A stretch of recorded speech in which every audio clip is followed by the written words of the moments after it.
আসসালামু আলাইকুম, আবারও চলে আসলাম নতুন একটা ভিডিওতে। আজকের ভিডিওটা হচ্ছে কামিজ কাটিং। তো প্রথমে আমি মার্ক করে নিচ্ছি এখানে।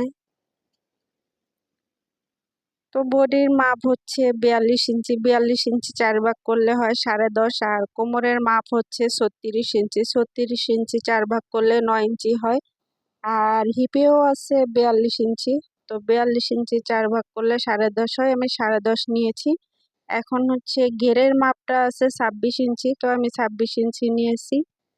আর এখানে এই যে ডাবল মার্ক করেছি, প্রথম মার্কে আমি সেলাই করব, দ্বিতীয় মার্ক হচ্ছে বাড়তি কাপড়ের জন্য। আমি এখানে 1 ইঞ্চি পরিমাণ বাড়তি কাপড় নিয়েছি। এখন হচ্ছে আরমোল টাইম মাপ দিয়ে দেখলাম যে আমি যতটুকু নিয়েছি ততটুকু ঠিক আছে কিনা, 8 ইঞ্চি হবে কিনা।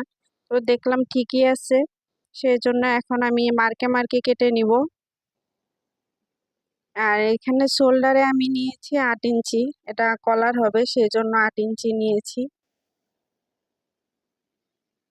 এখন হচ্ছে মার্কে মার্কে কেটে নিব। আর এই যে মার্ক করা আছে, মার্কে মার্কে আমি আর কি একটা কাট মার্ক করে নেব। ফাড়ার এখানেও আমি একটা কাট মার্ক করে নিয়েছি, এতে করে সেলাই করতে গেলে সুবিধা হবে। এখন হচ্ছে আমি তালপাটটা কেটে নিলাম। তো আমার কামিজ কাটিং হয়ে গেছে। আল্লাহ হাফেজ।